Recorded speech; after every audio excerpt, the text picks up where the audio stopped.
Dobrý deň, moje meno je Blažej Černák, sledujete podcast Dosť dobrý a vítam v štúdiu Bronislavu Švrčkovú. Dobrý deň. Dobrý deň.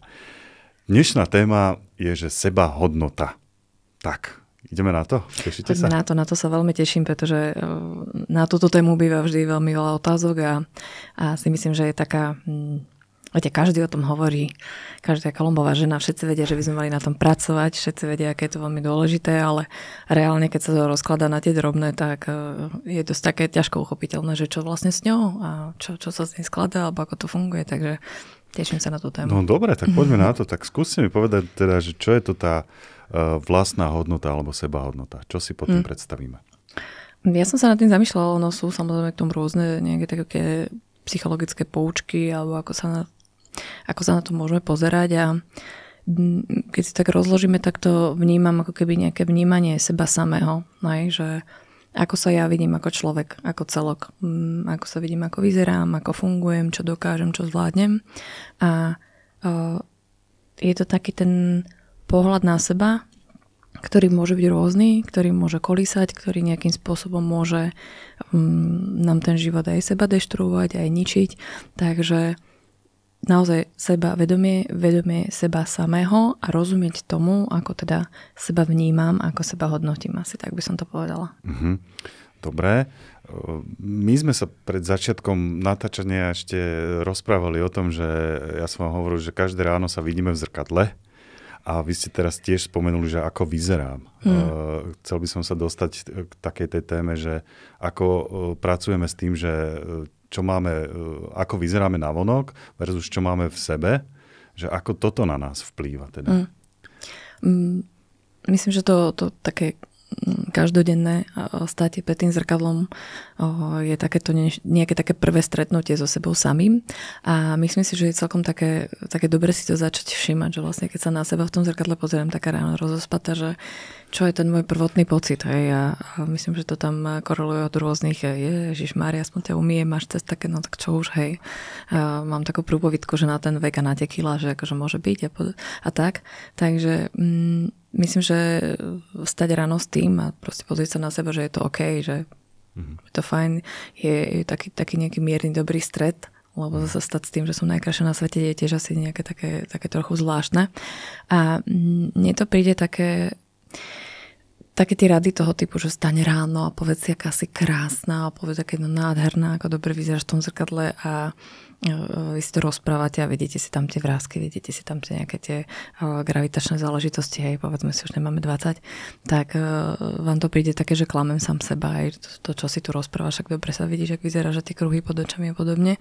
Takže môj pohľad, alebo ako to ja vnímam, je možno, že také zmierlivejšie, hej, že také, že môže byť, že celkom fajn, dobre som sa dneska vyspala, že uvidie to, že možno, že by sme sa mohli zamýšľať nad tým, že aká je tá prvotná myšlienka, hej, že ak prichádza veľmi negatívna, veľmi kritická a taká devalvujúca, tak je to jeden z tých znakov, že ako keby neznášam samého seba, alebo nedokážem samého seba vnímať v niečom pozitívnom, alebo sa z niečoho tešiť, takže tie prvé ranné myšlienky môžu skutočne byť rôzne a tam sa niekde začína náš deň a hovorím si, že keď začnem deň už s tým, že aká som otrasná, jak to je všetko zlé, tak to potom sa asi nesie aj v tých ostatných oblastiach svojho vlastného života.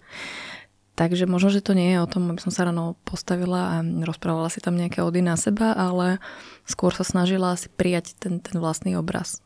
Videla som jedno krásne video, kde myslím, že nejaká fitnesska, neviem teraz presne, hovorila, že nadávaš si na tieto nohy, že aké sú hrozné a tučné a pritom tieto nohy ťa nosia po tom svete, že nadávaš na tie svoje ruky, že sú také alebo onaké a pritom sú to ruky, ktoré objímajú, hej.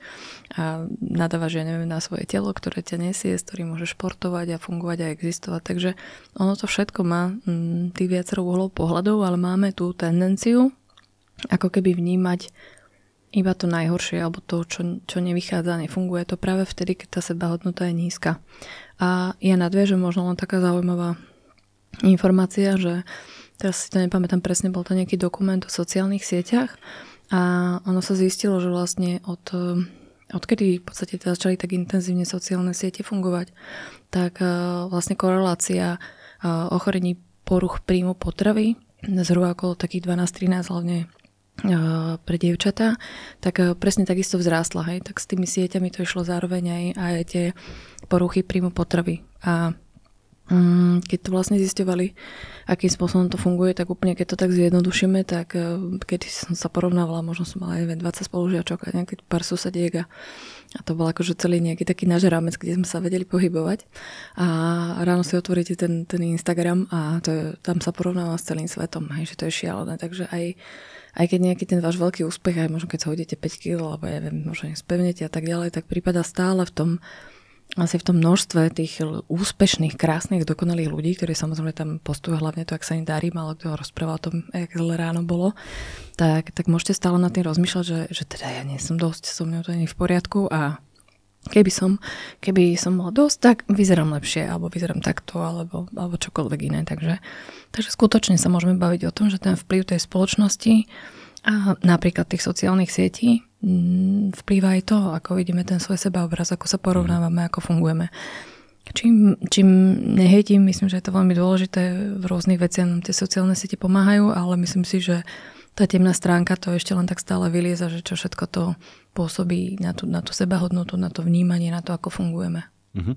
Jasné. Vy ste povedali, že môže to byť aj kolísavé a môže to byť teda kolísavé aj v priebehu dňa. Čiže ráno môžem naozaj sa pozrieť do zrkadla a povedať si, že nie je to dobré, ale teda hlavne ženy, keď si dajú make-up, pekne sa oblečú, tak odrazu seba hodnota môže vyrásť. Je to tak? Kolísa tá sebahodnota aj v priebehu dňa?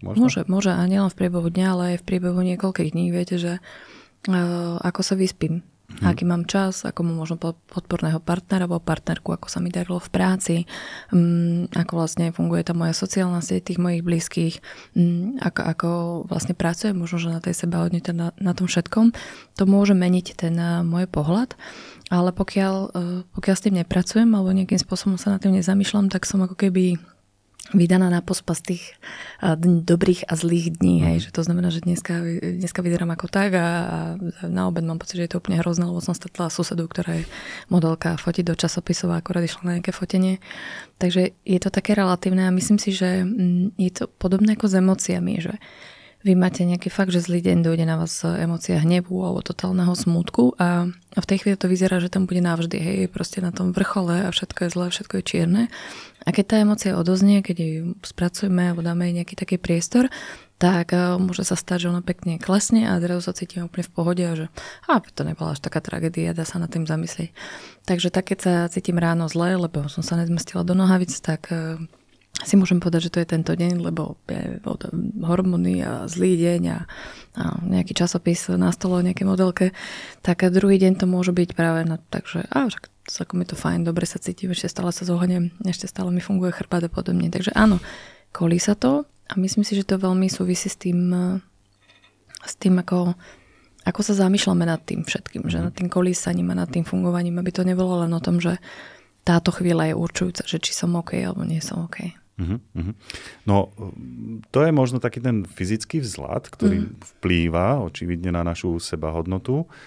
Čo potom také tie vnútorné hodnoty alebo niečo, čo sme možno dosiahli, hej? Možno nejaká kariéra, rodina a tak.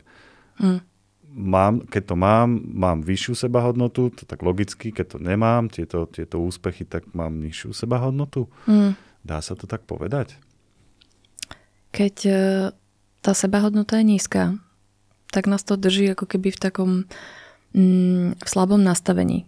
A že tak veľmi sa bojíme tých chýb alebo toho nejakého zlyhania, že častokrát ani nejdeme za tým, čo by bolo pre nás dôležité. To znamená, nepožiadame o tú možno, že vyššiu pozíciu, neskúsime nejakú lepšiu prácu, lebo ten strach zo zlyhania alebo z toho, že by sa nám to mohlo nepodariť, je tak veľmi veľký, že ostaneme radšej v tom nejakom bezpečnom prostredí a to v nás môže vyvolať veľmi také silné, také frustrujúce pocity, hej, že prečo ja nemôžem mať tú lepšiu prácu, prečo ja to mám takto a častokrát z tej bezmocnosti sa nám môže diať to, že to začneme otáčať smerom von v zmysle toho, že to mám takú psychošéfku, tá by ma aj tak nikdy nenechala, aby som postupila a to partner mi robí zle a krmivá večera by som pribrala alebo sa mi vysmieva, alebo ja neviem, čokoľvek si myslíte, že miesto tej sebareflexie, aby sme začali sa pýtať samých seba, že čo nám bráni požiadať o tú lepšiu prácu alebo skúsiť možno ísť na nejaký kurz alebo o niečo sa pokúsiť,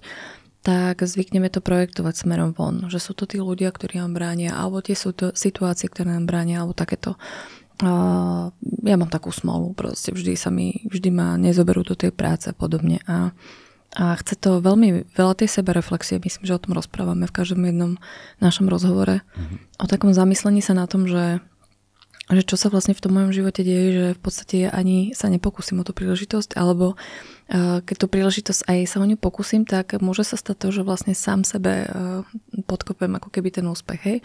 Zaspím na ten pohovor, hej, alebo nejakým spôsobom tam tresknem niečo absolútne proti sebe, alebo sa nepripravím, alebo čokoľvek také iné. Takže je to rôzne prepojené. A keď ja neverím tomu, že na to mám, keď ja neverím tomu, že by sa to dalo, tak ja sa ani o to nepokúsim. Tak potom samozrejme neverím ani tomu, že som hodnotný človek.